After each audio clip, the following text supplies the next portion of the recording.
Boa noite a todos, sejam todos bem-vindos à nossa casa, Paulo Dimas e Madalena. Nós daremos início agora mais à nossa reunião pública. Eu vou iniciar com a prece. Obrigado, Senhor Jesus, pela oportunidade de estarmos aqui, desfrutando do conhecimento que nos será passado, que nós possamos todos estar aqui de mentes e corações abertos, conectados com toda a fluidez da nossa casa, com tudo que nós possamos desfrutar por estarmos aqui no noite de hoje. Abençoa o nosso expositor, que todos os planos possam se concretizar no dia de hoje. Que assim seja. Vou fazer a leitura da página Vida Feliz. A tua vida possui um alto significado. Descobrir o sentido da existência e para que te encontras aqui, eis a tua tarefa principal. Muitos indivíduos, por ignorância, colocam os objetivos que devem alcançar nas questões materiais e, ao consegui-los, ficam entediados, sofrendo frustrações e tão infelizes quanto aqueles que nada lograram. Se observas a questão espiritual da vida, a necessidade de te iluminares com o pensamento divino, toda a tua marcha se realizará segura e frutuosa. Ninguém pode sentir-se completo se não estiver em constante ligação com Deus, a fonte geradora do bem. Pensa nisso e segue o rumo da vida permanente. Nós estamos no mês de novembro, como muitos já seguem, né? O tema principal é Obsessão, um código a decifrar. Na primeira semana nós tivemos o tema Obsessão e Obsessores, que foi exposta pela nossa amiga Tatiana Carvalho. Na segunda semana o tema foi Reconcilia-te com teu adversário, exposição do nosso amigo João Luiz. E hoje o tema é Liberte-se, vai ser com o nosso amigo aqui Jorge Camacho.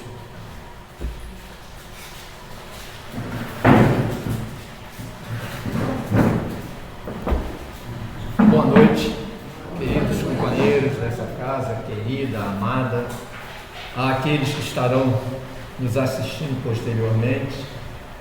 Bom dia, boa tarde, boa noite. Na leitura da mensagem do livro Vida Feliz, o nosso amigo Thales, ali na leitura, ele falou sobre os objetivos de cada um de nós, né? Será que nós temos em mente quais são os nossos objetivos? Será que nós sabemos isso? Normalmente, as pessoas, até como está ali na mensagem, elas têm maior preocupação nos objetivos materiais, as aquisições do mundo, o bem-estar, o conforto material. E, normalmente, envolvidos por essas questões, nós esquecemos do bem-estar espiritual, das aquisições espirituais, porque o objetivo da vida para cada um de nós, estamos aqui num corpo de carne, não é a conquista da terra, não é a conquista de bens materiais. Eles são importantes para a nossa sobrevivência aqui na Terra como seres humanos, mas não fazem parte daquilo que vai constituir cada um de nós ou que vai constituir uma bagagem, porque nós vimos para cá e um dia iremos retornar. E vamos retornar para onde? Vamos retornar para o mundo espiritual? Vamos retornar para o mundo espiritual que está em cima, embaixo, do lado direito, do lado esquerdo. Onde será que está situado esse mundo espiritual? Onde estão os espíritos? O mundo espiritual não é acolá, não é lá, mas é cá. é aqui. Há uma interação e integração desses mundos que nós, de uma forma didática, chamamos de mundo material e mundo dos espíritos. Parece que há uma separação. Aqui é o mundo material e lá, ali, não sei onde, é o mundo espiritual. Esses mundos estão intercalados. Nós, que conseguimos nos ver aqui pela nossa aparência física, somos os encarnados. Mas sabemos nós, mesmo que não os vejamos, que há um grupamento de espíritos desencarnados que estão aqui. Muitos estão sentados nessas cadeiras. Alguns podem estar em pé, alguns outros ali na varanda, mas eles estão aqui. Então o mundo espiritual não é lá, não é do lado de cá, mas se confunde com o mundo material. E quando há essa integração, interação desses mundos, nós, por conta disso, vamos influenciar o mundo espiritual. E o mundo espiritual vai influenciar o nosso mundo material. Então, mutuamente, nós estamos num processo de influenciação. E isso vai colocar a cada um de nós no eixo de comunicação do mundo espiritual com o mundo material. Nós nos comunicamos continuamente com o mundo espiritual da mesma forma que esse mundo espiritual comunica-se conosco. Então, dentro desta situação, nós vamos estar nos influenciando. Vamos estar nos influenciando. E esse processo de influenciação, ele começa a partir do momento em que nós geramos uma emoção, formulamos um pensamento e exteriorizamos essa emoção e esse pensamento. E quando nós exteriorizamos isso, nós exteriorizamos em ondas, que são as chamadas ondas mentais, nós vamos interferir em companheiros que estão no mundo espiritual. Esses companheiros que estão no mundo espiritual também têm o seu campo emocional, das suas emoções, dos seus sentimentos, e tem o campo de emissão também dos seus pensamentos. E aí há uma confluência, há uma junção desses pensamentos que criam inclusive formas. E alguns conseguem captar esses pensamentos, fazer uma assimilação desses pensamentos. E quem consegue fazer isso? Aqueles que estão na mesma sintonia, aqueles que estão na mesma faixa de vibração. Quando nós emitimos um pensamento, ele tem uma sintonia. E essa sintonia será captada por alguém. Da mesma forma que se nós pegarmos o nosso rádio, e vamos pegar bem aquele rádio antigo que tinha aquele botãozinho, acho que era dial, se não me engano, e aí você gira aquele botão, você vai sintonizando com vários pensamentos que estão sendo transmitidos. Quando eu sintonizo aquele meu dial no pensamento 1400 kHz, eu sintonizo com alguém. Alguém sabe quem? Rádio Rio de Janeiro. E aí o pensamento que está saindo lá da Rádio de Rio de Janeiro, eu capto aquele pensamento. E aí aquele pensamento que vem da Rádio de Rio de Janeiro diz assim: sede bom e justo. E eu captei a vossa mensagem. Se aquilo me agrada, me é agradável, aquele pensamento vai ficar percutindo em mim. E eu vou estabelecer uma programação para que eu seja justo e bom. Então, houve uma assimilação do pensamento emitido lá da Rádio Rio de Janeiro. E assim, nós vamos, esses bilhões de seres que somos nós aqui no planeta Terra, vamos assimilando pensamentos. E ao mesmo tempo que nós assimilamos, nós conjugamos. Fazemos também a conjugação dessas ondas. O que é a conjugação? Eu recebo um pensamento, seja justo e bom, assimilei e emito um pensamento favorável para que o outro também possa ser justo e bom.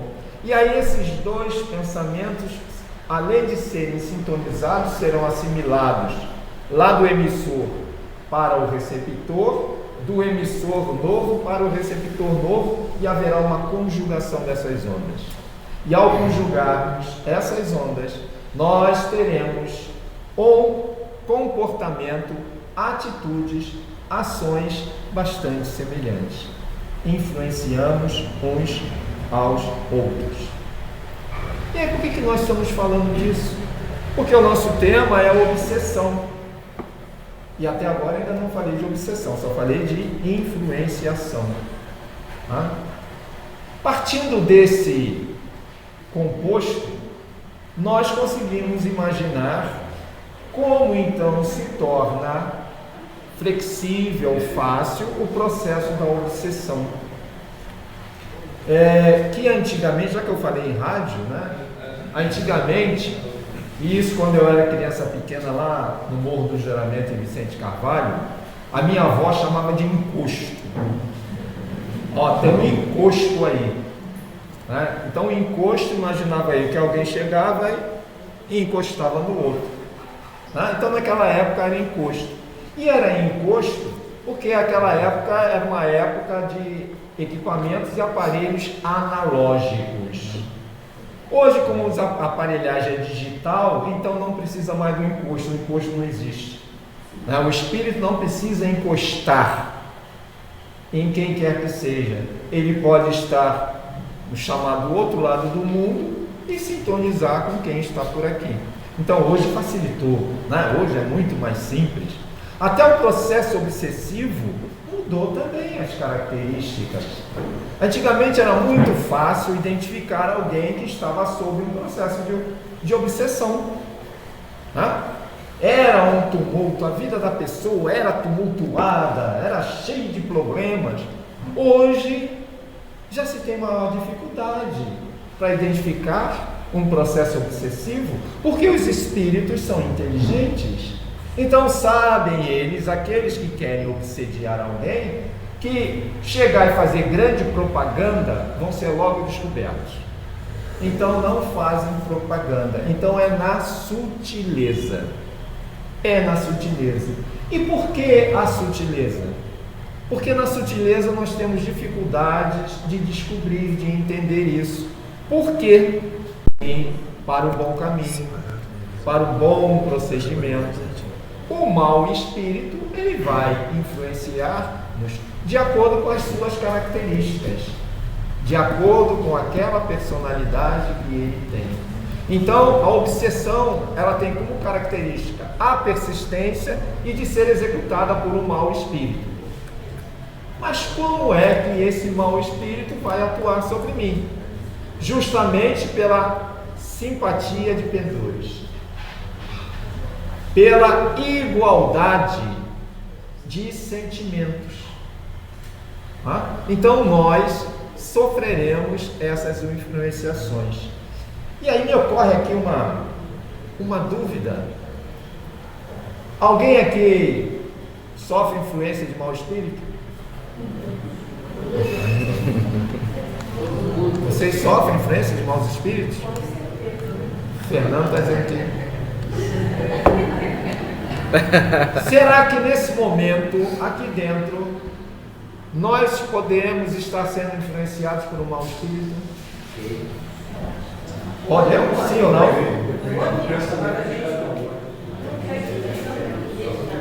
Vai depender de quem? Dos amigos espirituais que estão fazendo um círculo magnético aqui para que os maus não penetrem? Ou vai depender da gente? Da gente.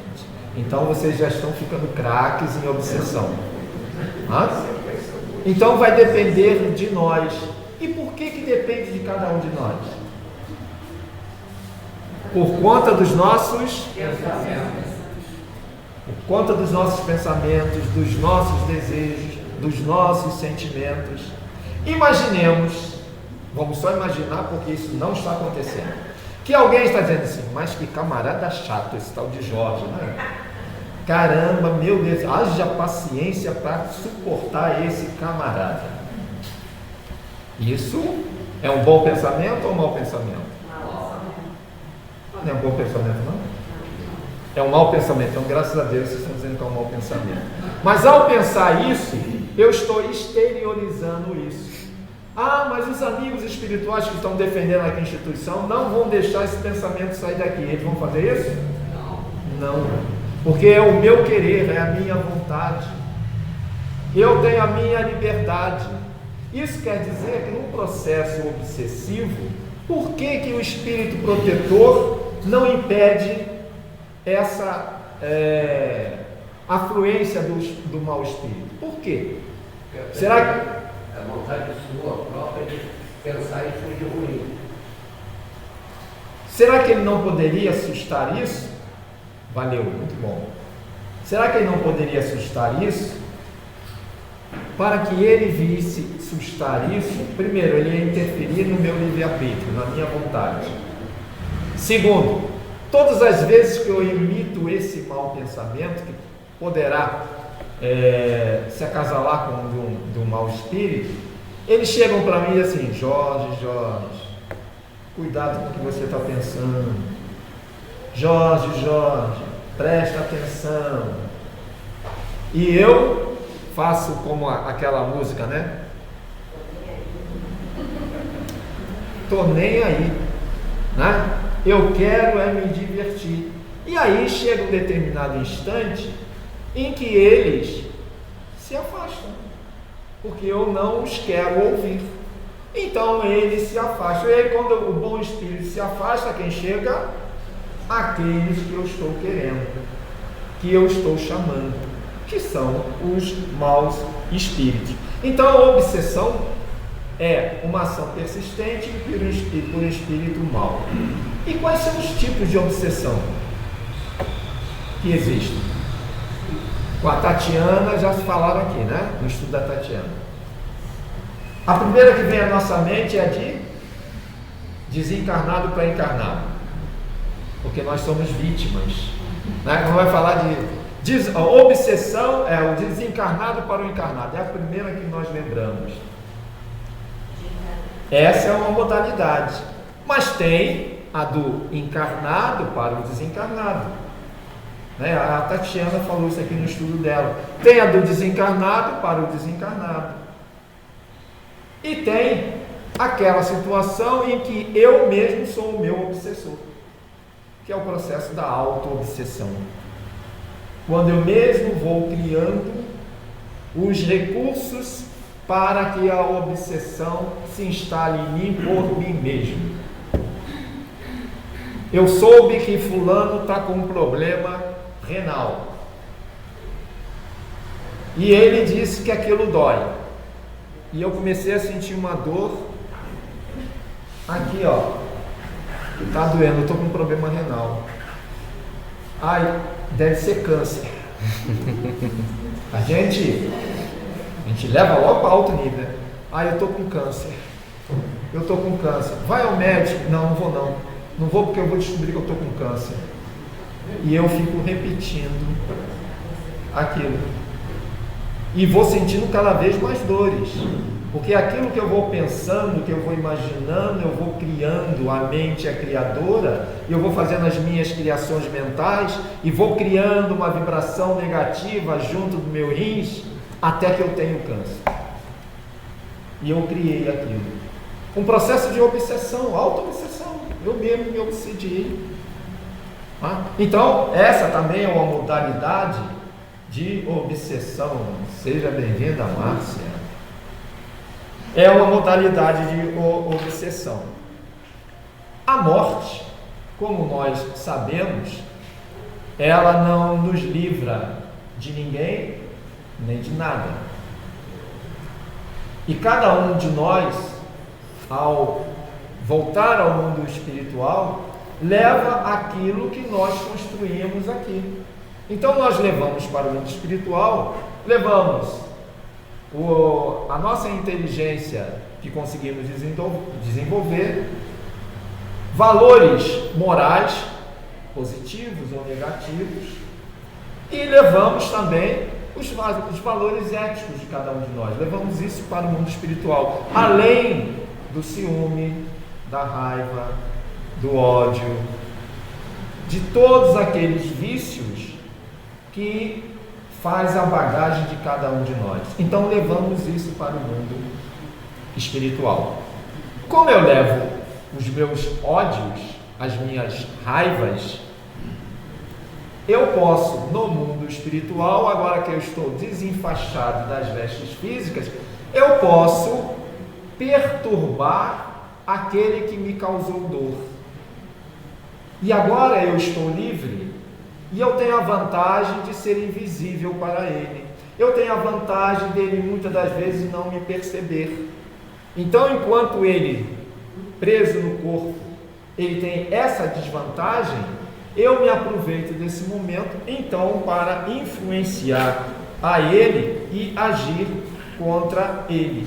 E aí nós vamos encontrar lá no Evangelho a explicação para isso, quando diz que o espírito mau espera que o outro, a quem ele quer mal, esteja preso ao seu corpo, e assim, de forma mais fácil, poder o atormentar na sua condição. Como é que nós podemos nos libertar de uma obsessão? Será que isso é possível? No processo obsessivo, às vezes o processo é tão entranhado. Será possível que nós conseguimos nos libertar disso? Será que nós conseguimos essa liberdade para sair deste processo? Será que nós podemos fugir da influência dos espíritos? E aí nós vamos buscar no Livro dos Espíritos a questão 467 do Livro dos Espíritos. Pode o homem eximir-se da influência dos espíritos que procuram arrastá-lo ao mal? Pode? Sim ou não? Sim. Pode? Tem certeza disso? Resposta: pode. Visto que tais espíritos só se apegam aos que pelos seus, quer dizer, os nossos desejos, os chamam, ou aos que pelos seus, nossos pensamentos, os atraem. Então nós chamamos pelo pensamento os espíritos, nós atraímos os espíritos. E aí quando o processo se estabelece, a gente fica, meu Deus do céu, me livre desse espírito vingador, esse espírito perseguidor. Ô meu irmão, para de me perturbar, meu irmão, vai para longe, meu irmão, que os bons amigos te levem. E ele fica lá dizendo para mim, né? Mas não foi você que me chamou? Não foi você que me desejou? Não foi você que sonhou comigo? E aí nós o atraímos e depois queremos que ele saia. Mas nós podemos sim nos eximir dessa influência. E qual é a maneira de nós buscarmos sair, liberarmos dessa influência? Qual a maneira que temos de neutralizar? Que maneira é essa? Alguém tem ideia? Pensamento bom. Pensamento Bom. bom. Pensamento. Ele falou reforma íntima. Pensamento bom e reforma íntima. O que é a reforma íntima?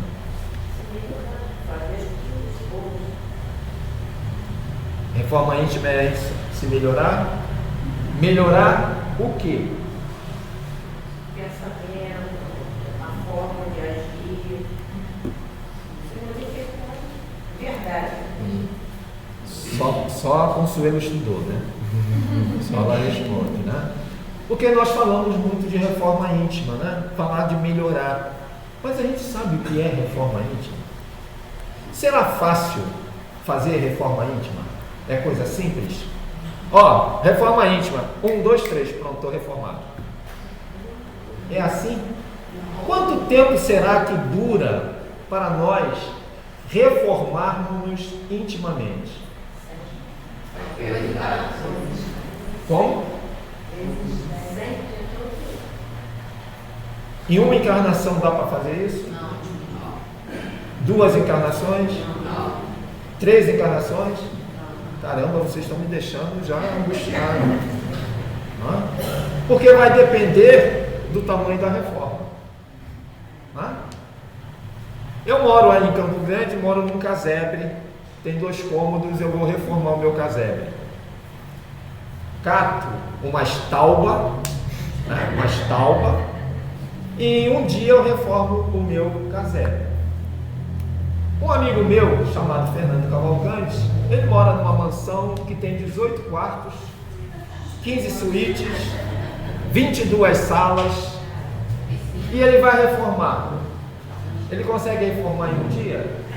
Não. De uma potência que nós temos, que é o pensamento. E a vontade é o que dá dinamismo, é o que faz com que nós venhamos a executar esse processo. Diz ainda: guardai-vos de atender às sugestões dos espíritos que vos suscitam maus pensamentos. Porque quando nós iniciamos esse processo de libertação, é claro e evidente que aquele espírito mau, que deseja o nosso mal, ele não quer a nossa liberdade. Então a atuação dele passa a ser mais intensa. Já viram aquelas pessoas que dizem assim: olha, eu estava com um problema, procurei uma casa espírita, comecei a estudar, comecei a receber o passe, caramba, os problemas duplicaram, aumentaram. Já ouviram isso? E vai aumentar sim, vai aumentar sim. Puxa, mas eu não estou lá buscando o passe? Converso lá com a mãe Regina, né? E a mãe Regina não consegue fazer um trabalho para eu me livrar disso?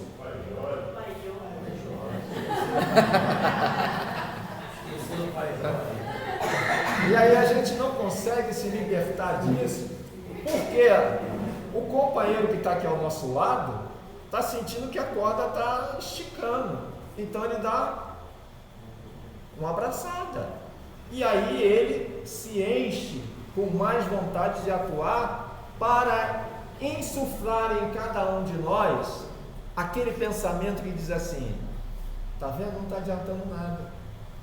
Você está indo lá naquele centro, aquele centro é fraco. A mãe Regina e o pai Jorge não estão resolvendo.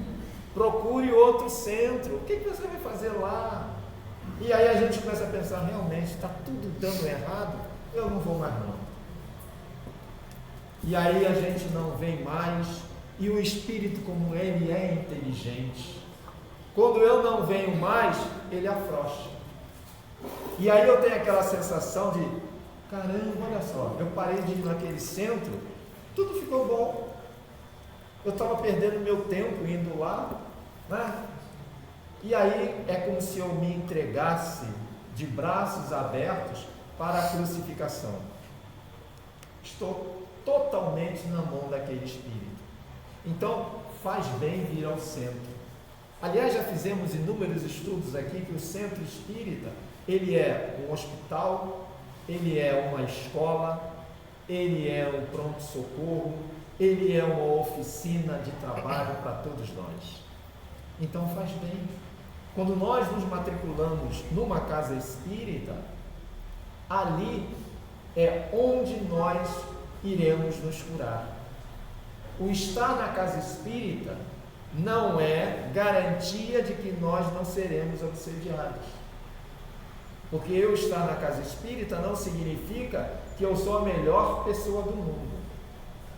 Não significa que eu agora já curei todas as minhas feridas morais. Não, elas estão presentes. como nós vimos, falamos ainda há pouco, esse processo de reformulação, ele é de longo prazo. De algumas existências são necessárias para isso. Então não é porque eu estou na casa espírita que eu não serei obsidiado. Jorge, lembra da Jacira, quando ela estava empenhada no trabalho aqui, tudo desenrolava, ela acontecia mil problemas, ela sumia, as coisas melhoravam. Estava tudo tranquilo, né? Foi bom, no outro dia eu estava tentando lembrar o nome dela, não conseguia ser agora Jacira. Então guardai-vos de atender às sugestões dos espíritos que vos suscitam maus pensamentos, que sopram a discórdia entre vós. Olha, outra maneira de nós nos libertarmos daqueles que sopram discórdias, trazer discórdia no seio, no meio onde nós nos encontramos. E muitas das vezes esses espíritos, a gente sabe que falando para nós não ouviremos, porque nós não somos médio audientes. Então o que faz ele? Cutuca o coleguinha do lado para que aquele possa executar essa ação de discórdia. Então, guardarmos-nos disso, dos famosos disse-me disse, daquela...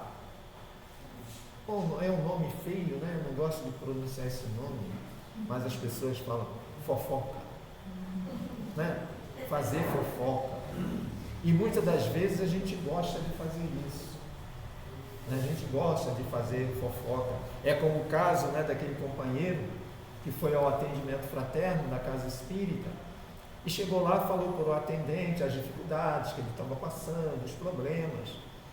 O atendente fez o atendimento e aí, muito solidário, muito caridoso para com aquele companheiro, ele começou a contar para as pessoas no centro o problema que afligia aquele irmão. E sempre dizendo assim: olha, faz uma oração para o fulano, ele está com um problema assim, assim, assim, assim. Ora por ele que ele está precisando. E daqui a pouco toda a comunidade do centro sabia do problema daquele companheiro. Isso é fofoca. Isso é fofoca. Ah, mas a gente não pode pedir para orar pelo outro? Posso. A gente pode. Então eu chego para Conceição, ora pela Marilda, ela está necessitada, vamos orar por ela.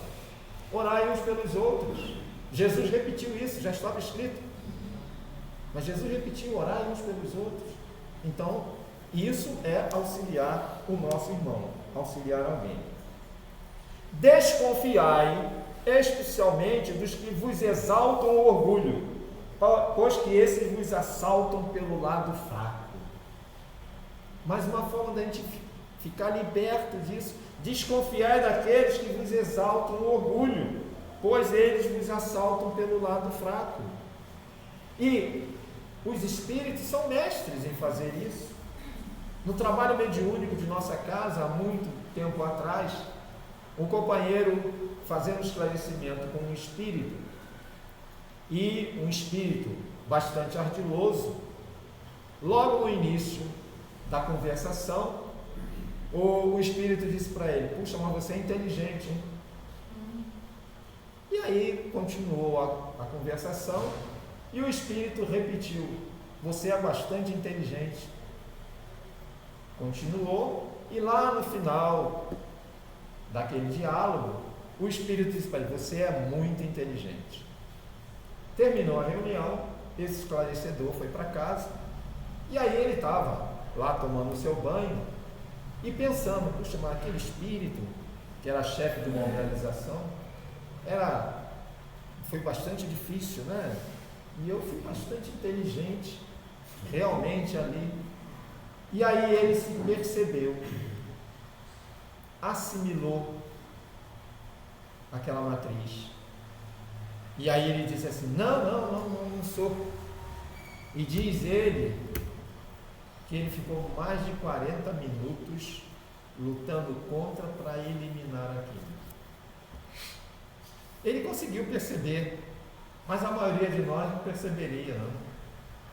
A gente, puxa vida, realmente, né? Conversei com aquele irmão, tive que usar de artifícios usei bastante a minha inteligência. A exaltação do orgulho, o nosso lado fraco. Então, muitas vezes, aquele que é o obsessor vai usar esse recurso que é nosso, vai dar força para aquilo. Então, que nós desconfiemos daqueles que nos exaltam no orgulho. O libertar-se do jugo das obsessões é papel que depende apenas do eu. Depende apenas do eu.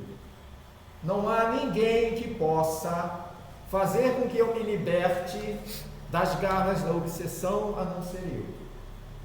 Então, quando a gente pega o nosso tema, liberte-se, é um tema que já diz, liberte a si mesmo. É você que vai fazer essa ação.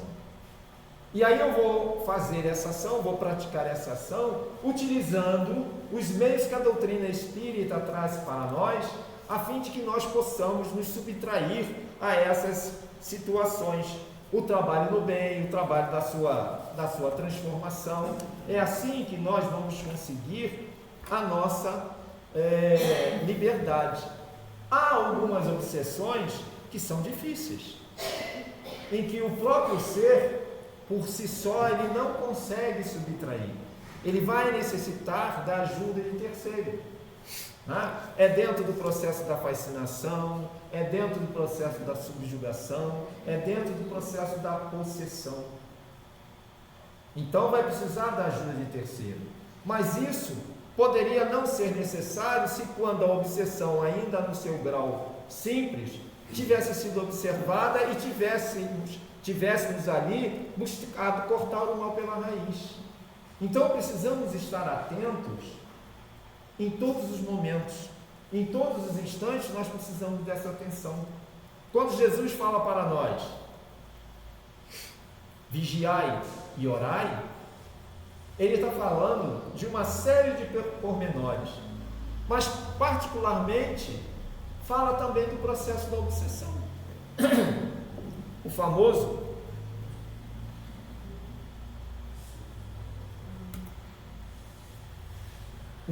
vigiai e orai, que lá no livro Vinha de Luz,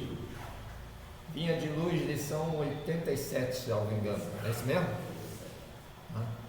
Eu e Fernando já discutimos, já conversamos muito sobre essa. Olhai é o título da mensagem, né? O orai e vigiai, nós precisamos também prestar atenção nisso, porque lá no Vinha de Luz, nessa lição, diz ainda: olhai, refleti, ponderai. Então, antes do vigiar e orar, olhai, olha, ponderai, seja ponderado na avaliação daquilo que está vendo, daquilo que está acontecendo. É tal qual uma sentinela, né? Alguém que está sentinela. Então, olha, pondere, reflita. Antes de ponderar, tem que refletir, né? Reflita sobre aquilo que está acontecendo. Depois que nós fizermos isso, tivermos visto, tivermos refletido, tivermos ponderado, aí diz Emmanuel, depois disso estareis prontos a vigiar e orar. E normalmente nós nos prendemos ao vigiar e orar. O processo de vigilância exige algumas ações antes. Porque vigiar o quê? O que eu vou vigiar? Vigiar os meus pensamentos, mas somente os meus pensamentos? Eu preciso vigiar as minhas emoções, as minhas atitudes, aquilo que eu penso do outro. Eu preciso vigiar como o outro está, o que está vindo de lá para cá. Então há um processo bastante intenso. E lá no Livro dos Médiuns, no capítulo 23, as imperfeições morais do obsidiado constituem frequentemente um obstáculo à sua libertação. Então, a dificuldade para que nós venhamos a nos libertar são as nossas imperfeições morais. E é nesse mesmo capítulo do Livro dos Médiuns que tem uma historinha lá, né?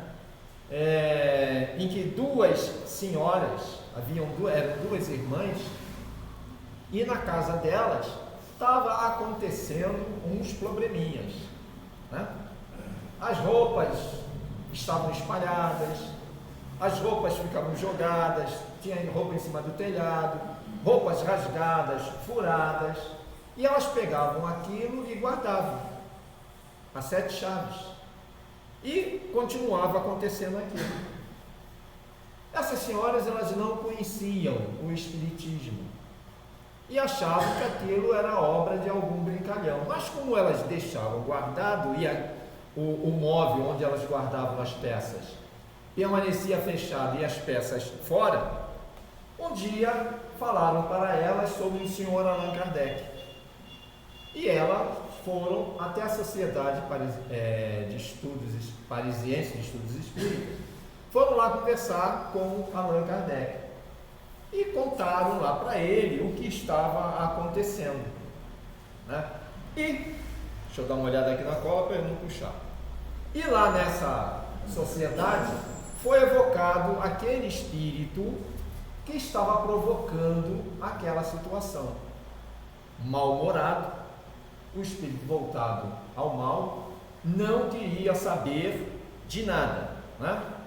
E ele ali não deu mais atenção, e veio um espírito que era superior. E aquele espírito que era superior foi dizer o que estava acontecendo com aquelas senhoras. E aí ele diz o seguinte: o que essas senhoras têm de melhor a fazer é rogar aos espíritos, seus protetores, que não as abandonem, e aconselhá-las para que examinem o fundo de suas consciências, para confessarem a si mesmas se sempre praticaram o amor ao próximo e a caridade. Então, a primeira informação, o primeiro conselho era para que elas rogassem aos espíritos que as protegiam, para que não as abandonassem. Porque naturalmente esse espírito já estava aconselhando ela há muito tempo e elas não estavam dando bola para isso. Então, como sempre, eles se afastam. E praticassem o amor ao próximo e também a caridade.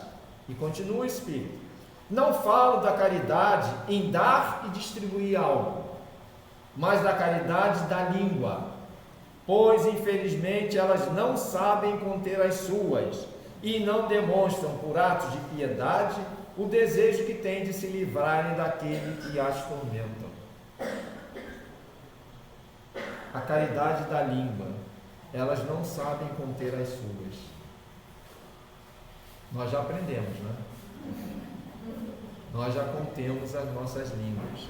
Às vezes assim, ela está na ponta da língua, mas a gente engole, né? A gente não solta. Quantas vezes escorrega para a ponta da língua, mas a gente não fala nada.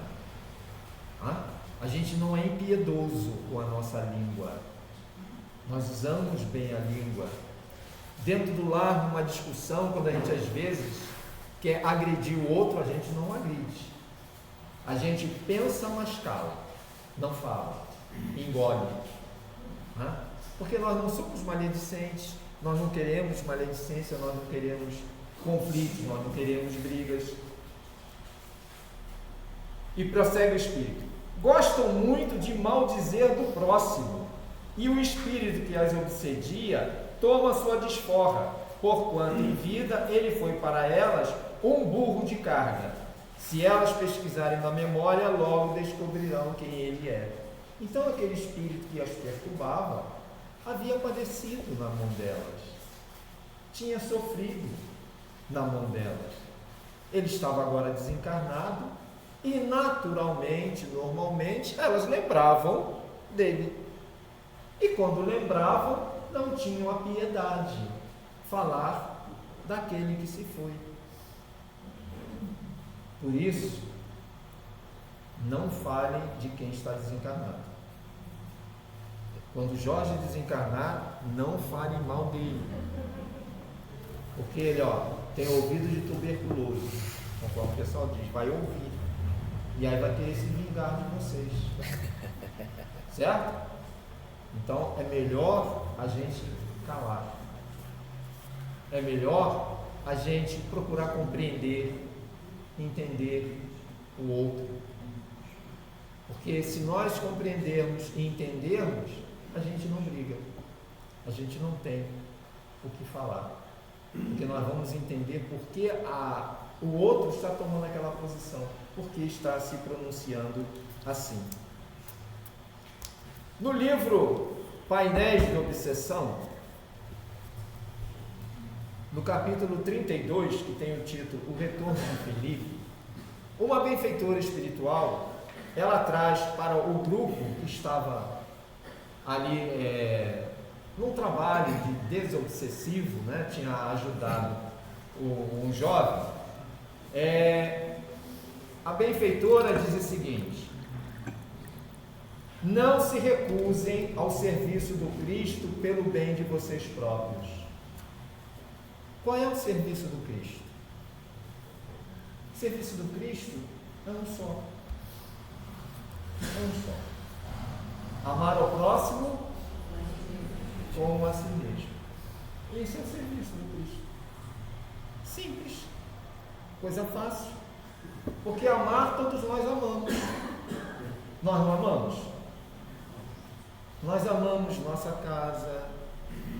Amo a minha casa, a minha mulher, o meu marido, o meu filho, o meu cachorrinho, a minha conta bancária, o meu carrinho, o meu amigo, a minha samambaia. A gente ama uma porção de coisa. Então, sabemos já o que é amor. Agora é transformar esse amor numa atitude de amor real, de amor verdadeiro, né? Não de um amor por interesse, por necessidade, mas amar ao próximo como a si mesmo. Esse é o trabalho de Cristo. É só isso que Jesus pede para cada um de nós. Todos sabem das tarefas que devem executar. E aí ela vai trazer alguns recadinhos para nós. Diz assim: vivenciem o amor e o serviço de elevação pessoal. Passo primeiro para a libertação geral. Serviço de elevação pessoal, a reformulação do íntimo. Estabeleçam metas próximas de realização, até alcançarem passo a passo a grande meta, que é a felicidade.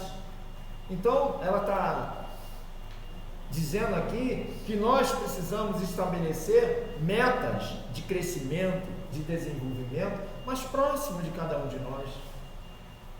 Não adianta eu planejar alguma coisa que esteja muito aquém, muito distante.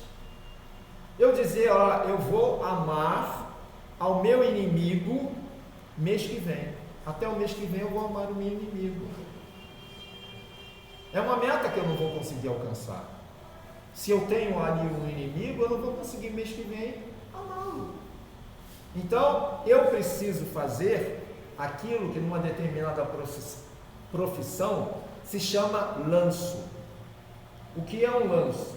Eu tenho que chegar até o portão, mas eu não posso sair daqui correndo para chegar até o portão, eu tenho alguns obstáculos. Então eu vou daqui para ali, dali eu vou até lá, até que eu alcance o portão. Então no meu planejamento é isso que eu vou fazer, né? Eu vou começar a diminuir as minhas imperfeições fazendo isso. E cada encarnação é um lanço que nós efetuamos para atingirmos a perfeição. Evitem o fermento da maledicência em seus cometimentos redentores. E aí ela diz mais: o mal que lhes façam não merece comentários, a fim de que não resultem, por sua vez, em males maiores. Aliás, o Espírito André Luiz, no livro Conduta Espírita, ele já fala sobre isso, que o mal não merece comentários. E o mal que nós sofremos também não deve ser comentado, porque quando nós comentamos o mal, ele cresce. Ele vai começar a passar de mente em mente e ele vai crescendo. E aquele que produz o mal contra nós, ao saber disso, produzirá mais mal ainda. Apoiem-se na oração e no trabalho. A paisagem mental luarizada pela prece e o sentimento vinculado ao dever no serviço podem ser sitiados pelas forças da obsessão, mas nunca tombarão nas mãos dos pertinazes perseguidores. Então, ela diz que a oração e o trabalho vai luarizar a cada um de nós, àquele que executa isso. Poderemos ser sitiados pelas forças da obsessão envolvidos, mas nunca tombaremos nas mãos daqueles que são os nossos perseguidores. Eles estarão ao nosso derredor, mas a oração e o trabalho é a proteção de cada um de nós. E aí vai falar sobre a força. A sua força reside na sua fraqueza. A força de cada um de nós está na nossa fraqueza.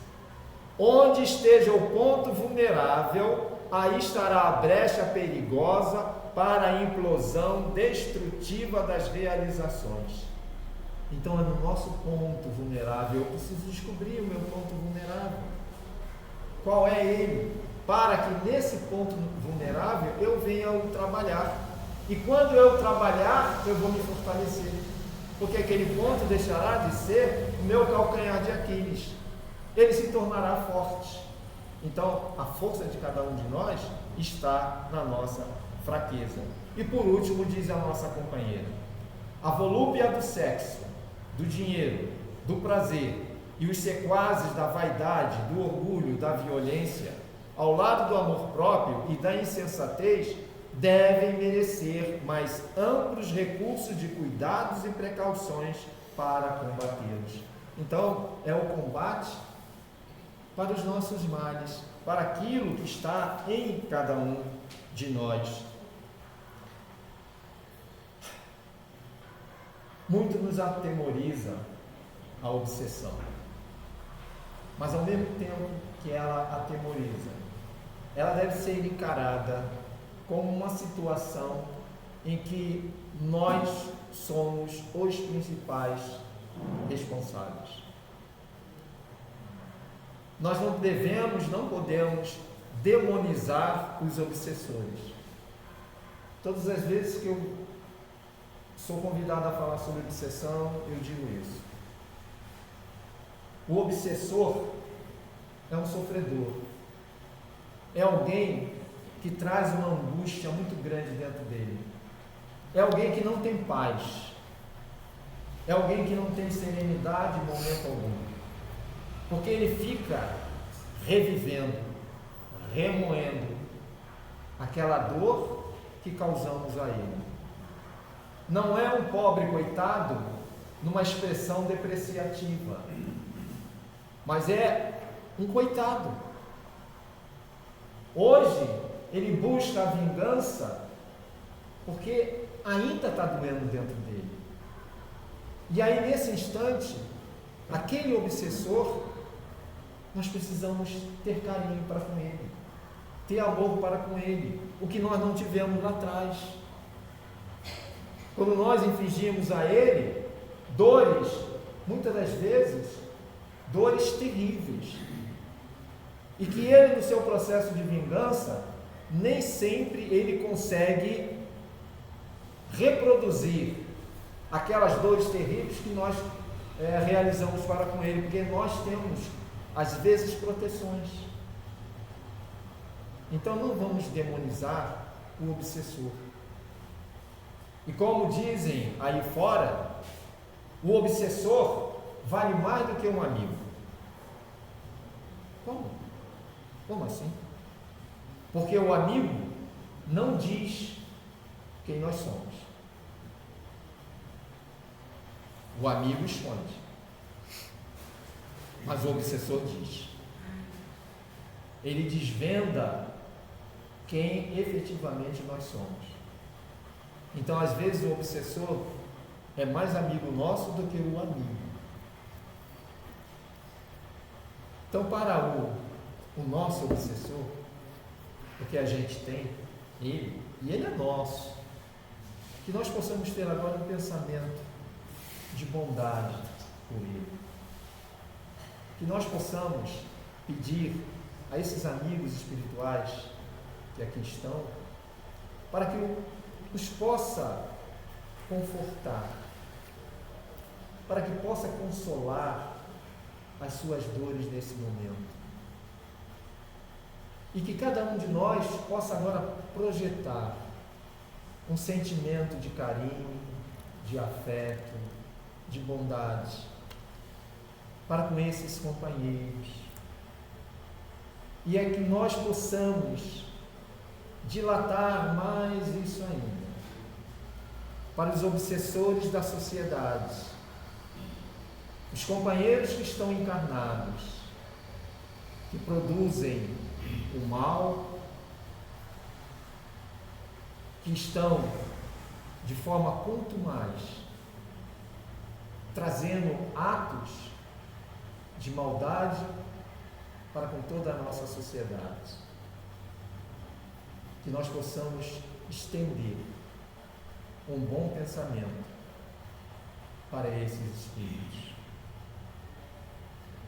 que infelizmente não compreendem, não sabem do mal que estão produzindo para eles mesmos. Que nós consigamos libertar-nos desses julgos, mas também libertar os obsessores.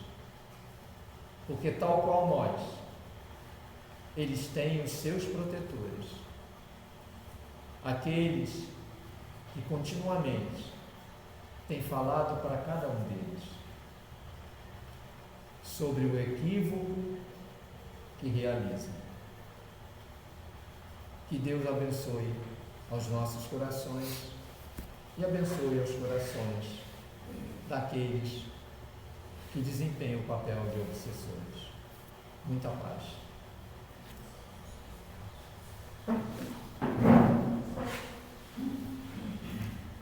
Em nome da nossa casa, gostaria de agradecer a exposição do nosso amigo Jorge. Quanto aprendizado hoje, né? Eu fiquei pensando o que eu poderia pontuar, mas não tenho o que pontuar. Não vou estragar nada do que ele já falou.